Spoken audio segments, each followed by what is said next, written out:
외갓집은 좀 떨어진 곳에 있었거든요. 한 20리 정도. 그러니까 이제 남원 외갓집으로 가게 된 거죠. 예.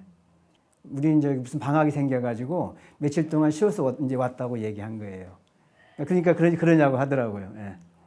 이제 거기 그 당시에는 집집마다 전화가 없었어요. 그 82년도였거든요. 그러니까 이제 마을에 확성기가 하나 있는데 앰프에서 이제 얘기를 하는 거예요. 박정규 씨 혹시 있습니까? 외갓집에 온 박정규 씨 있으면 나와서 전화 받으세요. 해가지고 이제 가니까 이제 저한테 전화가 온 거죠. 3일 만에 했습니다. 그때가. 그때 이제 학교를 그만두게 되고 이제 다 일은 다 잘 됐는데 전화를 받으니까 이제 마음이 놓이잖아요. 이제 전주로 올라가야 되는데 저기 산등성이를 가면은 이제 기차 굴이 있어요. 보통 같으면은 넘어가겠죠. 이제 눈은 쌓여 있는데 딱 눈은 또 쌓여 있었어요. 딱 기차 굴을 보는 순간 야 이거 지나가는데 한 3분이면 되겠네 생각이 들더라고요. 그리고 설마 3분에서 4분 정도 시간에 그 짧은 시간에 기차가 오랴? 올 것 같지 않았어요. 터벅터벅 걸어 들어갔죠. 그 출구만 반달처럼 생긴 것을 보고 출구를 보고 쭉 걷고 있는데 갑자기 꿈속에서처럼 어떤 소리가 들려오는 거예요. 처음에 뭔 소리인지 몰랐어요. 두 번째야 분명해졌어요. 아, 기차의 기적 소리구나. 보니까 제가 나가려는 출구 쪽에서 기차가 들어오고 있는 거예요. 그 순간에 현실에 들어왔죠. 아, 이거 큰일 났구나. 그러면서 이제 그 가방을 딱 움켜쥐고 일단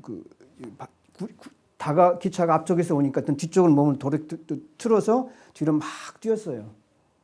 막 뛰고 있는데 저 출구 굴 끝이 너무나 멀게 느껴지는 거예요. 여기 굴 벗어나기 전에 내가 진짜 죽는다는 생각이 확 드는 거예요. 그리고는 뛰는 걸 포기하고 가쁜 숨을 몰아쉬면서 벽에 딱 몸을 밀착했어요. 이렇게 딱 이렇게 된 거죠. 이렇게 벽에 됐는데 이제 기차는 막 들어오고 있어요. 저쪽에서요. 근데 그 순간에 어떤 생각이 드는 거예요. 누구한테 들었던 것 같기도 해요. 이런 때를 대비해서 굴 속에 홈이 있다는 얘기를 들은 것 같아요. 누구한테서. 가지고 이제 그 홈을 찾을까 말까가 어려웠어요. 벽에 붙어 서 있으면 혹시 살지도 모르는데 혹시 작은 확률이라도요. 홈을 찾다가 못 찾으면 죽어야 되니까 그 선택이 어려웠어요. 근데 이제 결정을 내렸죠. 찾아야 되겠다고 뒤쪽을 뛰는데 깜깜하니까 안 보여요. 안 보이니까 홈이 있더라도 볼 수가 없으니까 손을 벽에다 댄 거예요. 이렇게요. 벽에 대고 뛰는 거죠. 이렇게 뛰면 홈이 있다면 이제 손이 들어가면 홈이 이제 된 거죠. 그래서 막 뛰고 있는데 그 순간 느낌이 별 생각이 다 드는 거예요. 마치 슬로우 화면처럼 아주 천천히 모든 게 천천히 지나가는데 내가 미쳤지. 왜 여기에 들어왔지? 그리고 어머니 아버지 얼굴이 떠오르는 거예요. 미쳤지. 왜 들어왔지? 그럼 막 뛰고 있는데 갑자기 손이 푹 들어가더라고요. 홈인 거죠. 몸을 방어하기 위해서 가방을 이렇게 앞으로 쳐들었어요. 두 손을 이제 끼고 이렇게요.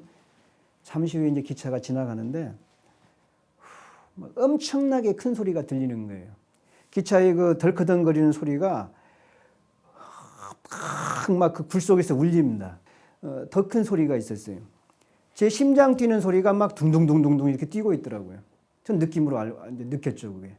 마치 인디언들이 막 기급한 시기에 북 치는 것처럼 막 둥둥둥둥둥 치고 막 이렇게 몸 전신으로 그 심장 뛰는 소리가 퍼져나가더라고요. 그렇게 해서 이제 기차는 지나갔는데 한참 있다 지나갔어요.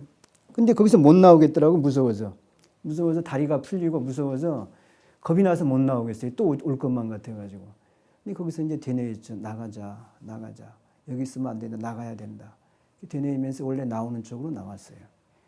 출구 근처에 오니까 이제 완전히 그때서야 알겠더라고요. 그리고 이제 등허리부터 이게 땀에 젖은 걸 알겠어요. 그리고 막 도저히 탈진돼 가지고 걸을 수가 없어서 좀 이렇게 양지 바른데 눈 없는데 좀 이렇게 깨끗한데 눈 없는데 가서 한 30분 쉬었다가 이제 걸어가서 버스를 타고 읍내로 갔죠. 남원 읍내로. 읍내에서 이제 전주시로 올라가고요. 그 뒤에는 이제 거기 이제 학교로 가서 그 다음날 가서 자퇴를 하고 이제 공부해서 대학을 들어갔고요. 그 당시 이게 굉장히 열심히 했어요. 그러니까 뭐 하루 온종일 공부했다고 봐야 되죠.